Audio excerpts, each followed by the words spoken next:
Hey, well, welcome everyone. This is our continuing podcast series, and we're very fortunate to have Raoul Paul on today. Welcome, Raoul. It's And always great to be. It's always great to be here. Always look yeah, forward to thanks this. for taking time away from the inauguration, which is going or is finished, I guess. Yeah, lots of interesting things out of that. But we don't like talking politics, certainly not in mixed crowds like this. We'd rather talk more finance and crypto, everything crypto today, and especially about your not so new fund, but we've been monitoring it for some time. And I think what I'll try to do just before we get into everything, let me see if I can share the last presentation of yours, just the rates of return that exist in this crypto space. I think most people wouldn't appreciate that Bitcoin has been around since 2011. I think it had its birthday the other day. I had it in my calendar. It's averaging 140% annualized return. That means every year, 140%. Like that's more than compounding. There must be another word for it. We'll get your answer later as to what Solana is, 217% per year since 2021. And then you compare that to, say, most people's portfolios of US large caps that have only done 13% per year since the same time frame as Bitcoin of 2011. So, you're getting a tenfold increase in this crypto space. And I just thought I'd start there. So let's stop sharing and turn this into more of a discussion. And yeah, so just maybe introduce yourself for those who don't know, Raul, and then we'll get into this. Sure. So my name is Raoul Pal. I am based in the Cayman Islands, actually, but English, obviously, as you can tell. My background is 35 years of macro investing. So macro investing is looking at all asset classes, how they interplay with the global economies, and figuring out how to allocate assets. I was at Goldman Sachs, advising hedge funds, the world's most famous hedge funds, from Paul Tudor Jones to Stan Druckenmiller to George Soros, all of those guys. Then I went to run a big global macro hedge fund for GLG Partners, which was the biggest hedge fund firm in Europe. Then eventually opted out of the rat race and moved to the Mediterranean coast of Spain, where I started writing macroeconomic research and investment strategy, a global macro investor. That service I've been writing for 20 years now and is the best performing research service of all time, which is quite a privilege, and I feel very blessed to have done that. I also co-founded Real Vision, which is a financial knowledge platform, which is really about democratizing access to information as the world has become more about self-directed investments and less around gatekeepers. We've pioneered that movement. Within that, I've been a pioneer in the crypto industry, being an investor.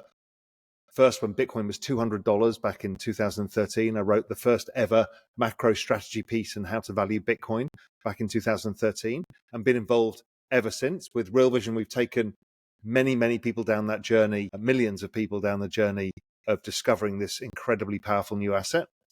And then back in 2021, we launched Exponential Age Asset Management, which is an asset management firm. Our core product is a fund of hedge funds that just solely invest in crypto markets.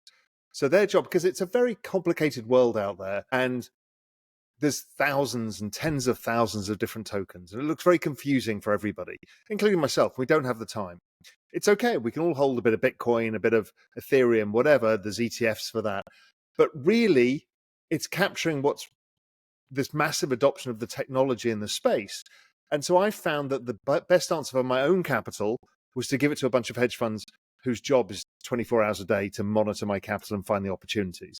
So we built a portfolio of 12 to 14 of the world's best managers that we find ourselves because of my network of knowing so many people, and then allocate capital accordingly, and then use our business cycle macro framework to understand where we are in the cycle and what kind of managers we should be allocating to. And the idea, but if Real Vision was all about the average person getting access, this is for people access to knowledge. This is to give people access to the investment opportunity, to make it easy for people to set it, forget it, and capture the trend. Today, the crypto market is a $3 trillion asset class. If we continue to extrapolate out the trend rates of growth, we get to $100 trillion in 10 years. So there's a 30x from here to come out of the space, and it won't just accrue to Bitcoin. it will accrue to a lot of things which will have huge performance. And really, it's the vehicle, Exponential Age Asset Management, and the fund, EDAF, Exponential Age Digital Asset Fund, that its job really is to capture that. Just so people cannot have to worry about trading and worry about how do I store my tokens or anything else. They're like, okay, I see this technology, I want to capture it, and it's a simple vehicle to do that. Okay, great. Good introduction. And sorry, my internet might be a little spotty, so I'm glad that my colleague Joe Poshadiniak's here as well. So Joe, feel free to jump in should I go dormant. Let's start off with the question, why? Why did you start this? You answered it a bit there, but maybe just break it down a little bit more. Yeah, because many people came to me and said, look, Raoul, I know what you're saying, that this is the big opportunity, the greatest maybe investment opportunity of all time. Bitcoin has already been the greatest performing asset in all recorded history, and this is just going to continue. But they're like, I don't really know how to do it. I don't feel like it's just a Bitcoin world. You know, there's all of these tokens. I understand the finance industry is going to build on it. I understand the social media industry, the music industry, the sports industry. Everyone's going to start using this technology. And in a world of AI, we need digital ID and proof of humanhood and all of this stuff. And blockchain technology is that. It's just a technology. It's a database that's really clever, as opposed to a database in a bank with a ledger that says, I buy, you sell. And maybe you'll have a third party, like an auditor, to say, I agree that that happened. Right? You've got a point of trust failure.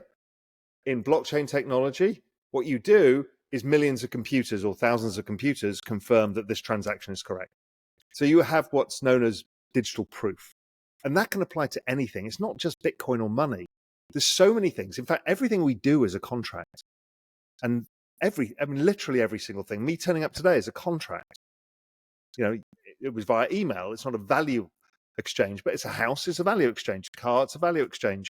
Tickets to a concert, value exchange. All of this can go on crypto, and it's instantly settlable, very fast, anywhere in the world.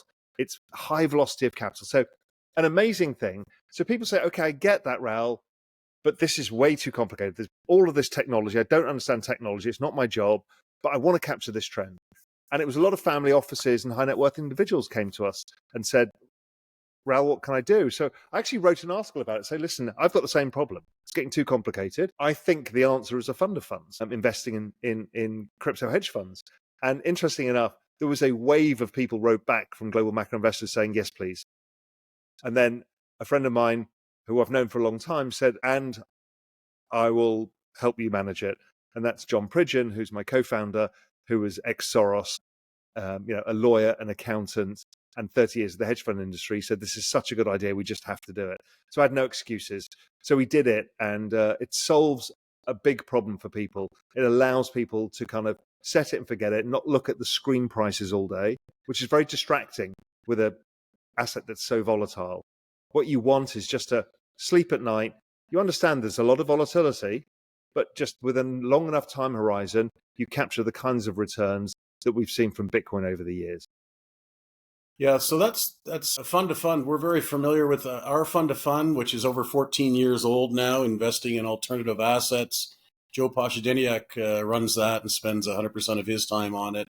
I remember one of the first questions we got when we launched from the skeptics was, a fund to fund, doesn't that mean fees on fees? And isn't the only person going to make it is just the fund managers? And how are the investors ever going to get anything there? So how do you answer that one for your fund to funds? Pretty simple. Last year, we did about 60% return. The year before, we did about 109%. The fees don't matter in a world of crypto. If you've got a credit fund that does 7% returns, and then you have a fund of 10 of those, yeah, it can be quite hard for anybody to make money. But when you've got an asset class that has this kind of return, fees are irrelevant. And what you're getting for the fees is access to managers of which you'd never have access to. You know, we've seeded new managers. We found amazing people who have come out of Goldman Sachs and helped them launch.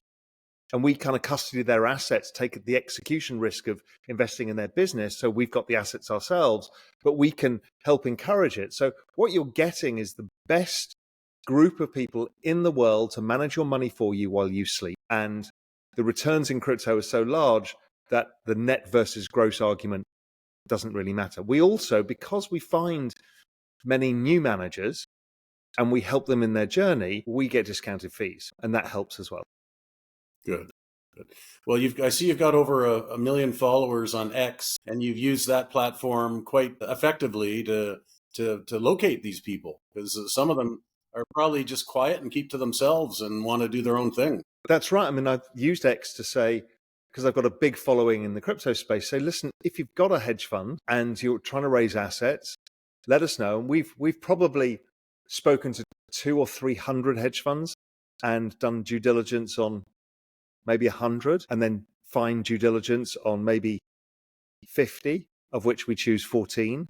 So, but what we get to see is people that you'd never hear about, that, and they may be, we've got groups in Asia, we've got groups in London, we've got groups in Holland, we've got groups in the US, Canada, all over the place. So we find these pockets of unbelievable talent and then work very carefully with them to make sure that the operational due diligence is correct, what they're doing is correct, all of that stuff before we make an investment. So it's a big process, but we think we've got some of the best managers in the world that are possible to find.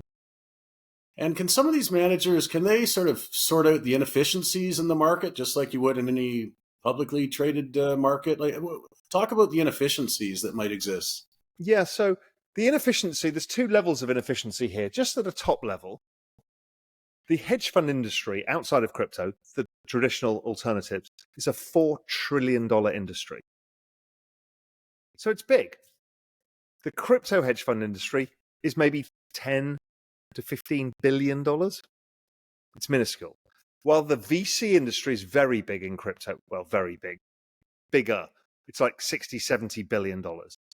So what happens is often when products come to market with their tokens, because there's so much VC and not enough secondary, prices fall quite a lot. And that means that the hedge funds get a really good opportunity. So they find lots of opportunities in inefficiency of capital markets. The other thing is we also employ a strategy, a macro top-down strategy, where we use our everything code framework to understand how the world works and when the liquidity cycle drives crypto. And there's always 1 year out of 4 you want to try and not be in crypto, or you want a different managed exposure because you don't not want to be in it because you might miss a rally or whatever. What you want is managed exposure. And there we use market neutral managers. So we switch out of the more directional and we start to concentrate in market neutral managers. Now, in market neutral, what we're seeing is there's a lot of arbitrage in the markets. It's very inefficient. So you can arbitrage between exchanges, or you can arbitrage between lending markets, and you can arbitrage between futures and cash markets. There's so many ways of doing arbitrage, and the returns are very, very large. So a normal kind of arbitrage style fund using leverage in traditional markets, might make 10 to 15%. 15% would be quite racy. In crypto, it's not unusual for a market neutral using no leverage to make 30, 35% returns. So, in a bear market, that's going to be very helpful to dampen the volatility of the market itself. But yes, overall, it's a small market. It's very inefficient, much like the macro markets were back in the 80s and 90s, or the emerging markets in the 90s, or the China opportunities in the early 2000s. It's that kind of thing. It's very early, and those people who are experts can make a lot of money. Joe, why don't you jump in here for a sec? Yeah, sure, David. Raoul, I guess, not to talk politics, but the fact of the matter is he's now acting President Trump now, so we can say that. I just want to talk a little bit about, or ask you about what your thoughts are on David Sachs and Paul Atkins coming into that crypto czar role and potentially the head of the SEC role. Some of the stuff that comes out suggests that those two appointments are unanimously bullish for crypto. Would that be your view? And then with Trump, I noticed that Solana really took off on these, I guess, Donald Trump meme coins. Is that sort of like a pump that you would, not to make a call on Solana in the short term, certainly, but I have to pick your brains on those two things. Yeah. So if you look at the sources of capital for the Trump campaign, the largest single source of capital was crypto. They swung more states than any other group. It was huge. Of which, of the like 60 odd states, 60 odd battlegrounds that they were involved in, I think they swung 90% of them. So who is that? That is Coinbase. That is XRP Ripple. That is Andreessen Horowitz. I mean, these are the most powerful, richest entities in crypto. And in exchange for winning Donald Trump the election, Donald Trump has gone all in on crypto. So much so that he's launching his own memes. Now, we can argue all day whether that was a good or bad thing to do, but what it's telling you is business is open. They're going to change how capital formation works in the United States. And we're going to be used tokens as a way of creating fast, big capital formation. It's a very big deal. It's a very big deal because the finance industry has now got the nod to go ahead, to build on top of these rails. We've got whether it's social media, whether it's all of the other aspects of the economy are now free to do this. Now, we haven't got the clear regulation, but for Donald Trump to launch a meme coin 2 days before the inauguration tells you how lenient this administration is going to be. Yeah. It's basically going to be an explosion of innovation. There will be grifting as well, because when you get a lightly regulated market that generates huge amounts of money, you'll get both innovation and speculation and bad actors.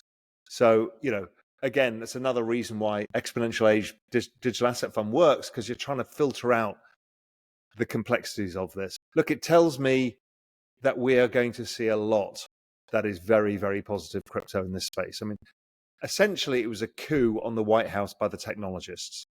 They took it over at every angle, from Elon to David Sachs to even Vivek to, I mean, literally every single member is a technologist. Yeah, I'm really glad you brought up Coinbase. And as I understand it, I mean, I'm not, I just sort of read the stuff everyone else does. It seems as though Sachs is actually going to have an office in the White House. So, he's going to be potentially just down the hall from the president's office.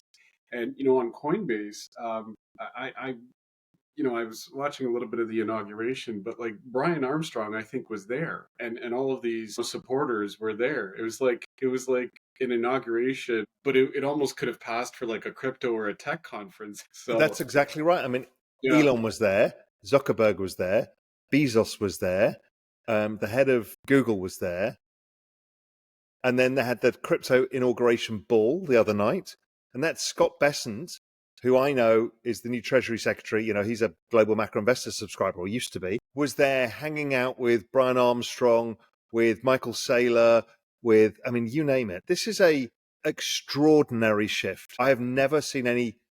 Well, the last political shift I saw of this magnitude was probably the Margaret Thatcher, Ronald Reagan shift in 1980. Yeah, and the real news is as I would agree with you, those swing states that you kind of look at your models or whatever, and you wouldn't, have expected that. Maybe some would, but well, Joe, the important thing to understand, and this is very important, is young people today cannot afford to buy a house. They can't afford to build the deposit because debasement of currency has meant that asset prices have gone up, but wages haven't. So you've got Gen Z and millennials knowing that their future is screwed. And they realize that with the returns that Dave showed earlier, crypto is the only answer. So you've got this massive cohort of like 120 million people under the age of 38 who want to invest in crypto. Yeah. And the Democrat Party was saying, we don't want you to. So what the Democrats were doing was saying, we want to curtail your future. We don't want you to have the opportunity set. Now, that's why it didn't work. I mean, it's very hard to tell people, here's a big opportunity, but you can't have it. Only us can have it. It's like, that's not right. And I think that's why so many swing states fell, because in the end, all the young voters We saw it, record numbers of young people flipping to Republican, which they were never before. Even young females under the age of 30 were flipping Republican, unheard of. And it's because of this. It's because, in the end, people vote with their pocketbook and they vote with the opportunity set. And this crypto is the big opportunity set of all time. It's the biggest one.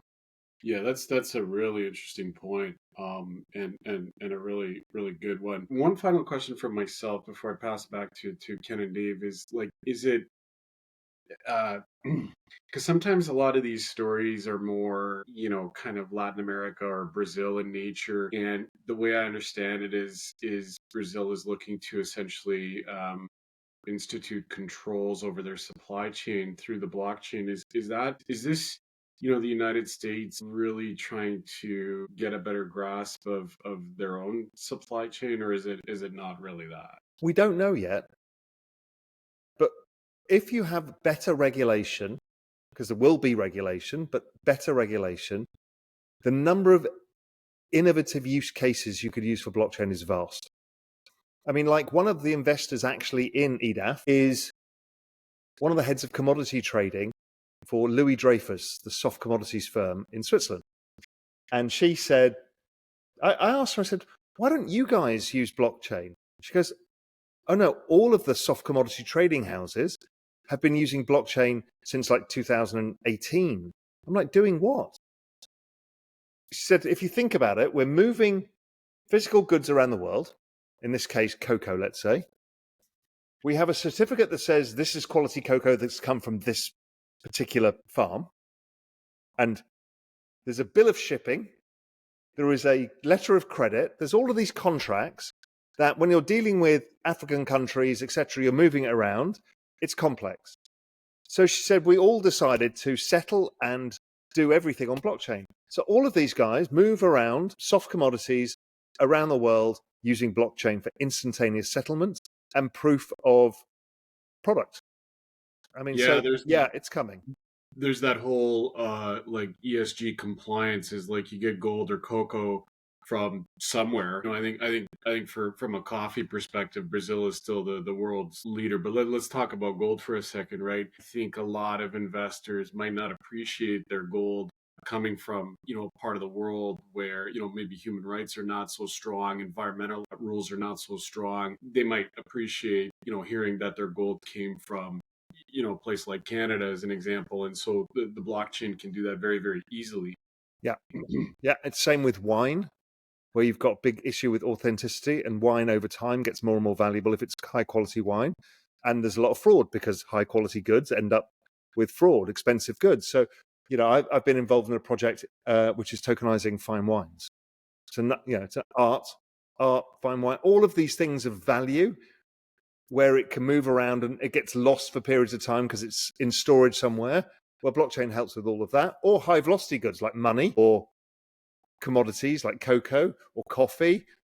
That too. I mean, there's an enormous amount of use cases. The other big one is we're not going to know online who is a AI and who is a person.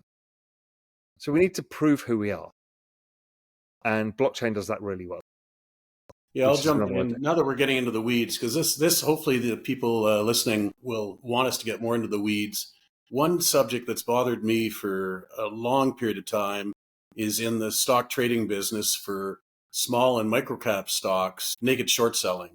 Naked short selling, most investors haven't a clue what that means, but I'll just capsulize it, where infinite number of shares can be sold without borrowing. And so by putting a blockchain on every share ownership so that the CEO knows exactly who owns the stock. And when they come out with a debt offering, it's not going to go and crash their stock. That's just going to be marvelous. That venture capital exchange in Canada is perhaps the worst performing venture or exchange in the world over the last 10 years. It's just turned positive, I believe, but it's been showing negative returns over the last 10 years because of this phenomenon that the regulators don't really seem to be that concerned about.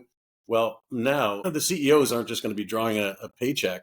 They're actually going to have to be implementing some of these things. So maybe talk a little bit about what you might know in that side of things.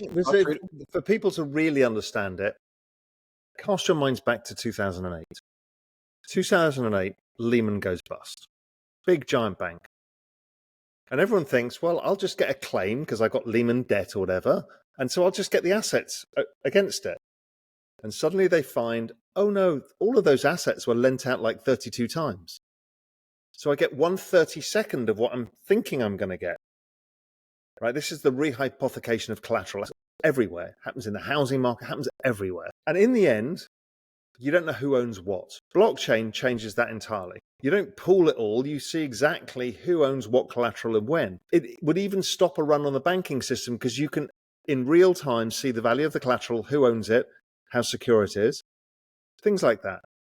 So I think you're right, Dave. Even the excess shorting of shares in excess of the underlying, there's so many things that happen in finance that are exploited because it's inefficient and it's not right.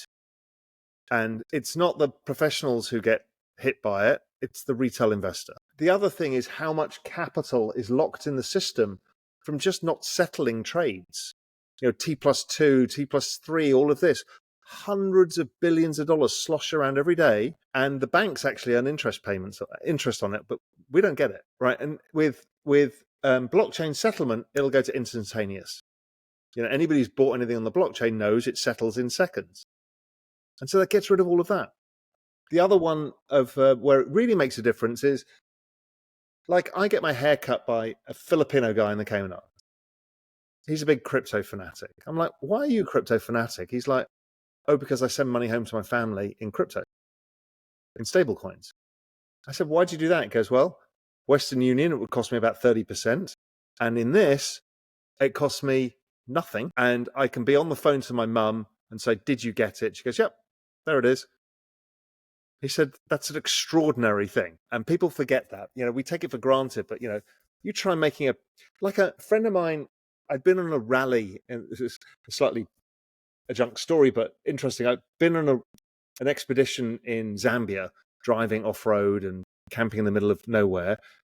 We got home from the Cayman Islands. A friend of mine stayed on to drive to Zimbabwe afterwards with his dad.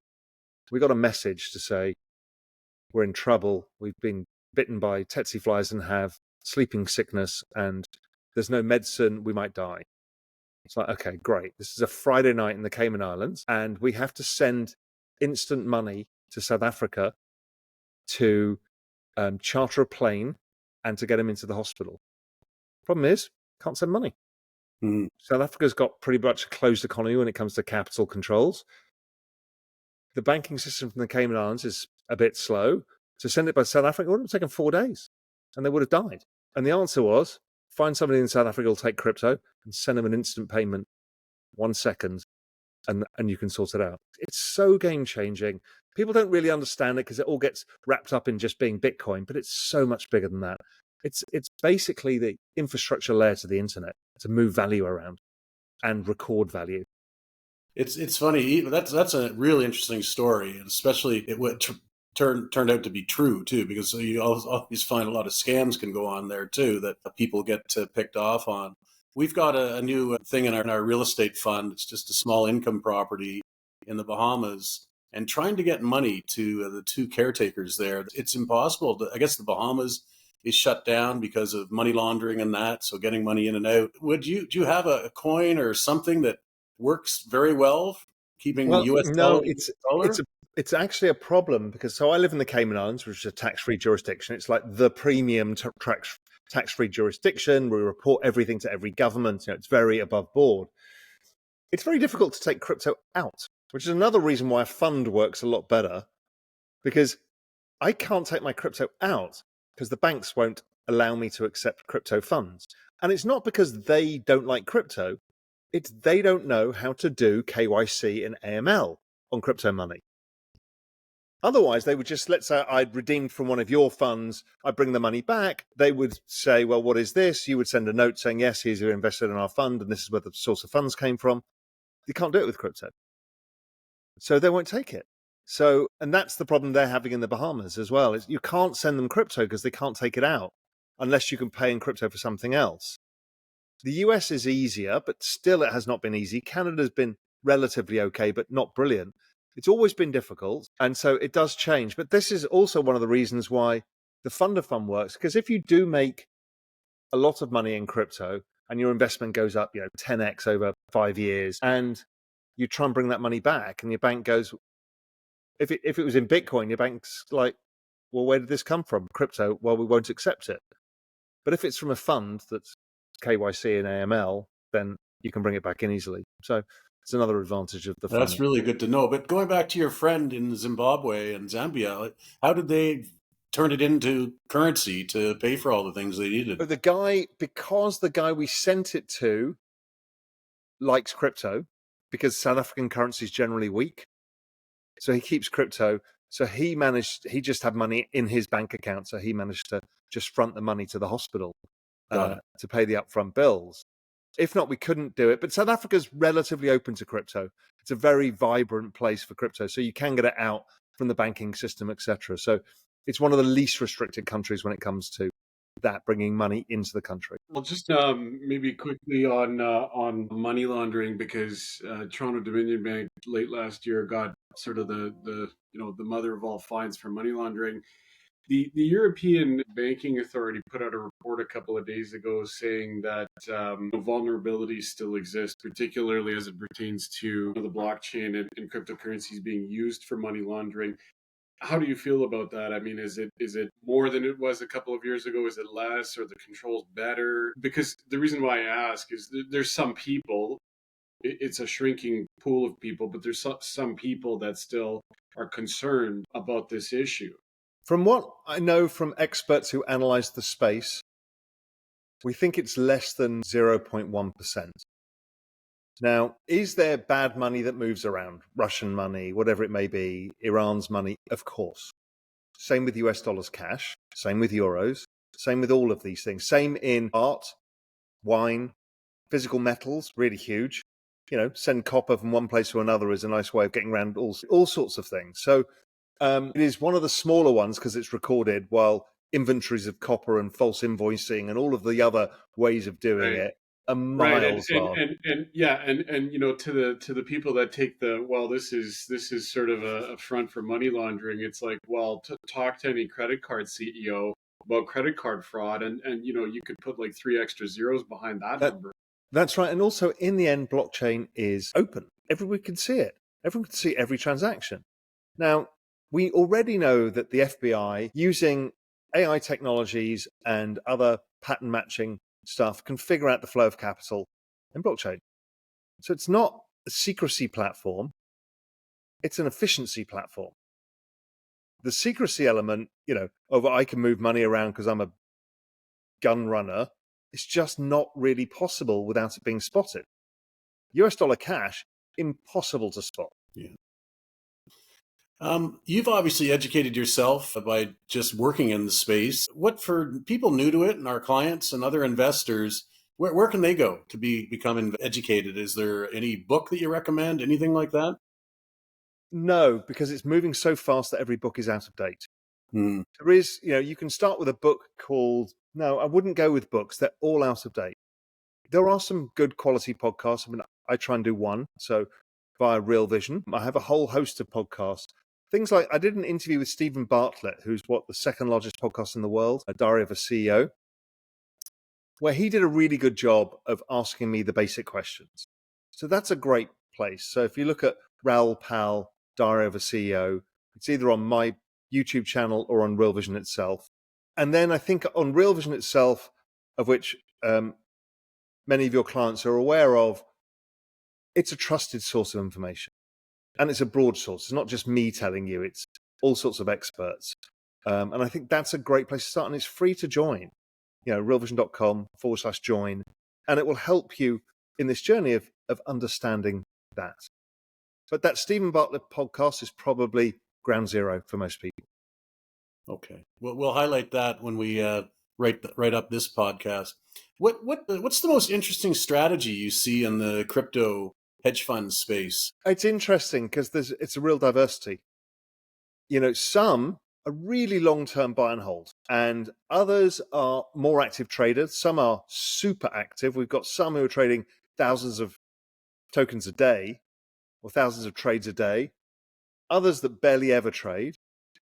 some that try and look for the one key thing, others that are looking for really where is the super early next thing like memes were or AI was. We see a lot of that. So we see a lot of people looking for who's going to build the next big application on what area. So it's actually very broad spread. And that's the idea of having a diversified fund of funds is somebody's going to get it really right. Somebody will get it really wrong. And that shouldn't matter because you're diversified enough that what you should over time, if you select enough smart people, smart managers, they will generally perform very well. But it takes the risk of somebody, not getting the right strategy. Because look, nobody makes money all the time. And so that's okay too. You give people the opportunity to swing the bat once and not get it right. But others, we saw several managers last year doing 150% returns. It's very amazing. And are any of these lending-based crypto coins that maybe just talk about equity returns in crypto and debt or lending-based returns? I've seen some triple and four-digit return expectations on some of these debts. To be honest, Dave, there are some hedge funds that do that, and there's ways of rehypothecating capital and looping it around a system. It's very complicated, and it's extraordinarily risky. So it looks great to the average person. Hey, you can make 60%, 70%, 100%, whatever yields. But that yield is driven by risk. And that's really complicated. So we won't even invest in hedge funds that do those strategies, even if they're experts. Because there's so many component parts of those trades, and there's so many bits that could go wrong that the manager doesn't know, and we don't know, so we won't do it.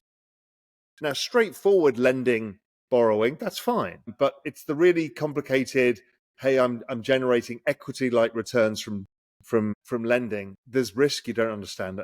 I don't want to take that risk with other people's money. Yeah. Okay, that's really good to hear because I've seen personally two people who have been wiped out doing that.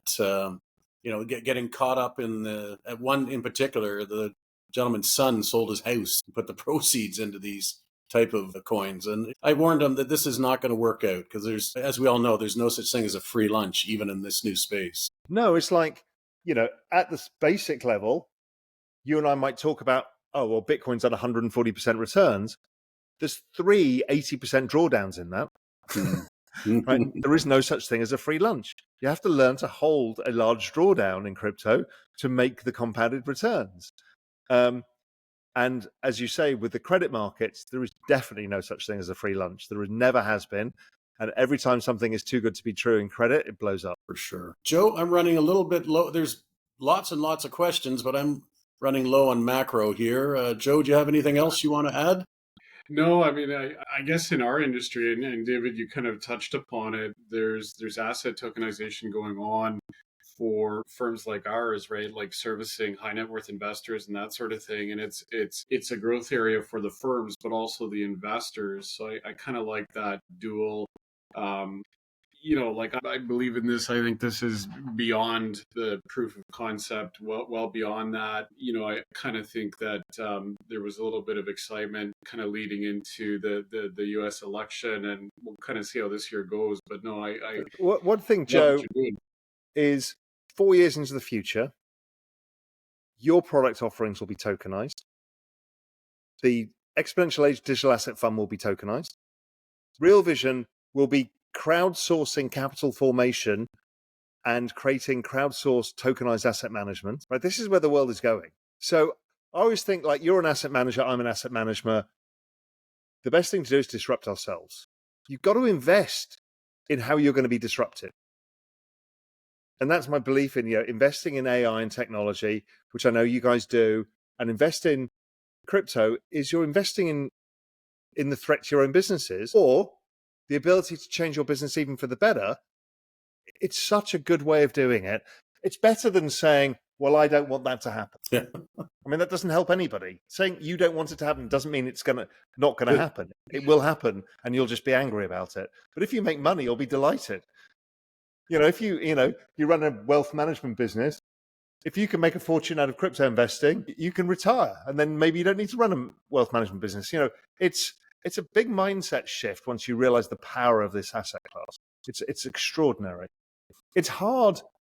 And I've seen many friends. I just had a friend who's a real estate developer in Phoenix, Arizona. He's been in that business a long time. He's very good. He's like, Raoul, I don't want to build houses anymore and sell them. I said, why? He goes, I don't need any staff. I don't need to do anything. I've got some capital. I just stick it in crypto and it generates me 100% plus returns a year over time. He said, I can't find a SaaS business, certainly not in real estate. He says, I've got to manage all the staff and the bank lending and all of this stuff. I don't have to do anything. That's an extraordinary admission. I see so many friends of mine go through this. It's like, if you've got enough capital, if you made a bit of capital in it, you're like, well, what's the point of starting a business? Yeah. Now let's finish up with the new venture capital area that you're expanding into, and talk a little bit about that, because that's going to be new for our audience. So if you think of blockchain as the foundational layer of the new internet, where value is transacted, stored, proven, right? That is what EDAF, the fund of hedge fund, does. That's the tokens, right? The tokens are just like a share of that of these networks. Like if we'd have tokenized the internet, that's really what we're doing here, right? We're tokenizing the new internet.